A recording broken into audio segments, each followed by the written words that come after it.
So in this video, we're going to look at finding the vertex, focus, directrix, and axis of symmetry of a parabola.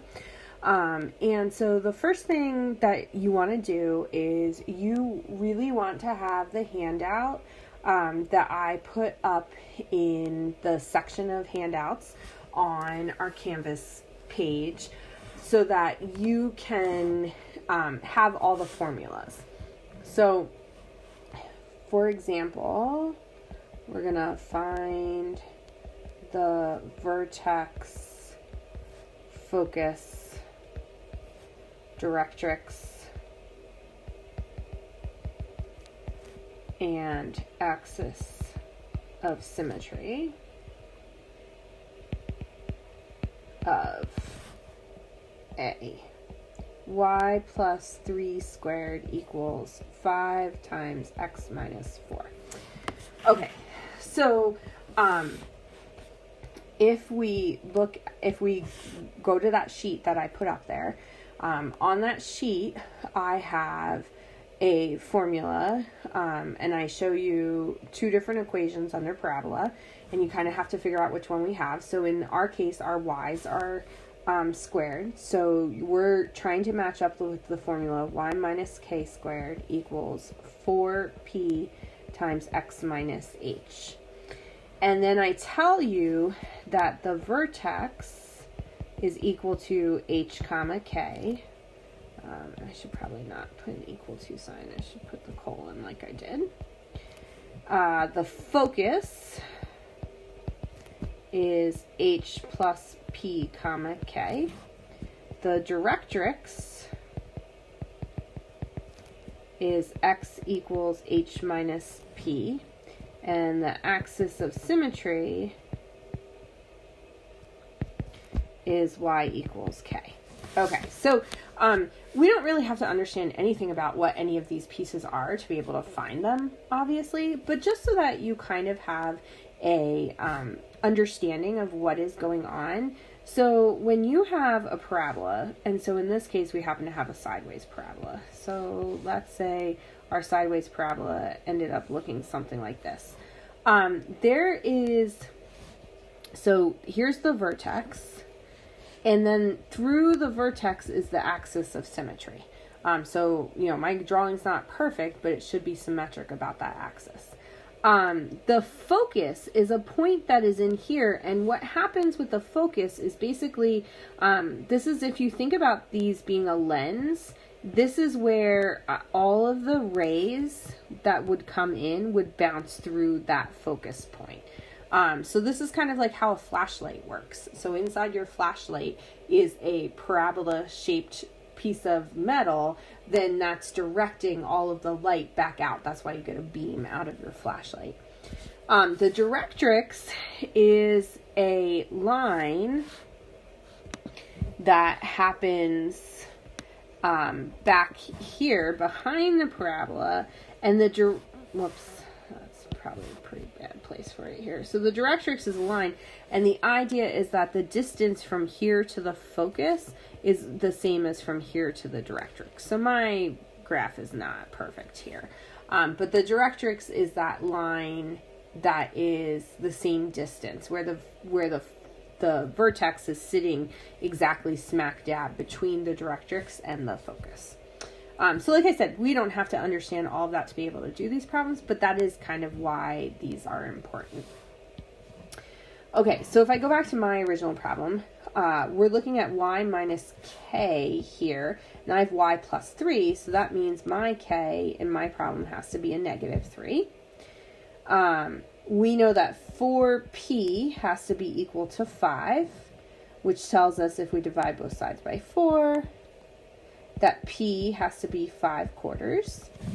And then in this case, h turns out to be equal to 4. So now I can come over here and plug these things in. So the vertex in our problem is going to be h comma k, so it's going to be 4 comma negative 3.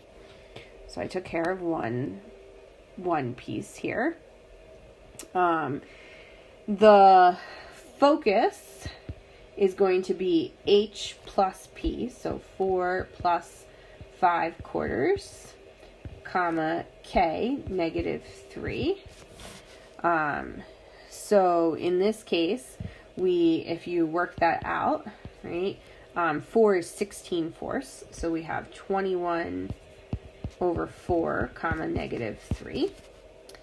The directrix is going to be x equals h, 4 minus p, so 4 minus 5/4, which again, 4 is 16/4, so 16/4 minus 5/4 is 11/4.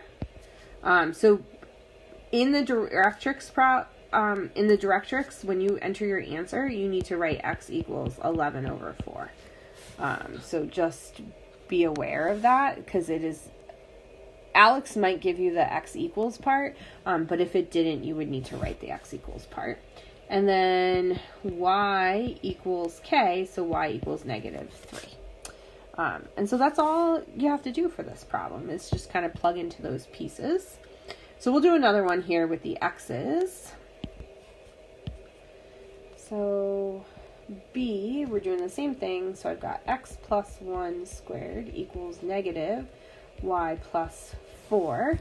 And in this case, we would be matching it up with the equation on my sheet that says x minus h squared is equal to 4p times y minus k. And again, the vertex is h comma k. The focus is h comma k plus p. The directrix is y equals k minus p, and the axis of symmetry is x equals h. So for my original problem here, my h is going to have to be a negative 1. This negative matches up with 4p, so remember that's really saying negative 1 here. So negative 1 is equal to 4p. Divide both sides by 4. So p is going to be equal to negative 1/4. And then k is going to be equal to negative 4. So if I plug into my formulas here, the vertex is going to be h comma k, so negative 1 comma negative 4. The focus is going to be h, negative 1 comma k, negative 4 plus p, so plus minus 1/4.